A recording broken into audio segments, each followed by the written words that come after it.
জয় মা বললা। আমরা সবাই মিলে যাচ্ছি আজকে আমাদের সবার প্রিয় মায়ের কাছে।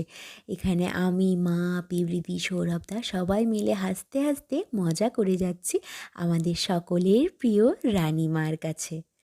আমরা সবাই মিলে হাসি মজা করতে করতে পৌঁছে গেলাম মায়ের মন্দিরে। একটা বছর প্রত্যেকেই অপেক্ষায় থাকে এই 4 দিনের জন্য। এই 4 দিন সারা বছরই মা আমাদের সাথে থাকে, আমাদেরকে রক্ষা করে। কিন্তু এই 4 দিন মায়ের পুজোর জন্য হাজারে হাজারে ভক্তরা কিন্তু মায়ের কাছে আসে, শুধুমাত্র নিজেদের মনের কথা মাকে জানাতে এবং মাকে একটাবার দেখতে। মায়ের যে কী মহিমা সেটা তো বলে প্রকাশ করা যাবে না। কত দূর থেকে, কলকাতা থেকে শুরু করে শিলিগুড়ি, কোথা থেকে ভক্তরা ছুটে আসে মায়ের টানে। মা কিন্তু আমাদের ভীষণ জাগ্রত।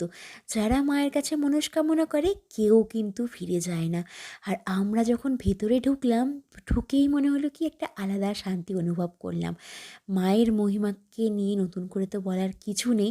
যতই ভিড় হোক, যতই কিছু হোক, আর সবাই তো একটু তাড়া দেয়, কিন্তু তারপরেও মাকে এক ঝলক দেখার জন্য না মনটা ছটপট ছটপট করতে থাকে।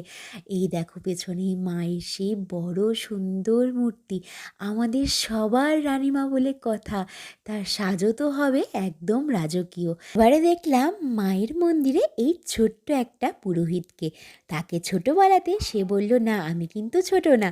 আর হ্যাঁ, এটাও সত্যি, এত ছোট বয়সে ও মায়ের পুজো করছে, এটাই বিশাল। আমাদের যেটা উদ্দেশ্য ছিল মন ভরে মাকে দেখা, সত্যি এবারও মন ভরে মাকে দেখে, মাকে নিজের কথা জানিয়ে, মার সাথে গল্প করে চলে আসলাম বাইরে। ভীষণ খুশি লাগছিল। এরপর আর এই দেখো, হাজারে হাজারে দর্শনার্থী আছে মাকে শুধুমাত্র দেখার জন্য। আর এই এত কালী ঠাকুর দেখতে পাচ্ছ, এগুলো সব কিন্তু মনস্কামনার কালী ঠাকুর। মানে যারা মানসা করে, মানসা পূরণ হলে মায়ের কাছে কিন্তু মূর্তি করে পুজো দেয়। আবার কেউ কেউ পায়রা উড়িয়ে দেয়। যে যেরকম পারে মাকে কিন্তু ডাকে। কিন্তু মাকে মন থেকে, মন পরিষ্কার করে খোলা মনে ডাকলে মা এমনিই ভক্তের মনোবাঞ্ছা কিন্তু পূরণ করে।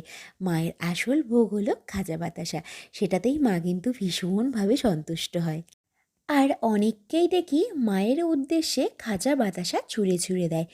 আমার মনে হয় খাজা বাতাসা ছুঁড়ে না দিয়ে মনে মনে পুজো করে নিজের কাছে রাখলেই হয়তো ভালো হবে, যারা সামনে যেতে পারে না। কিন্তু আমি জানি না ঠিক ভুল, আমার এই জায়গাটা মনে হয় নিজে পুজো করে নিজের কাছে রাখলেই হয়তো ভালো হয়। আর মেলা মানেই তো জিলিপি, সেই জন্য জিলিপি খেয়ে, চা আর মালাই টোস্ট খেয়ে আমরা সবাই মিলে আসলাম বালুরঘাটে। সবাই মিলে বলো জয় মা বললা।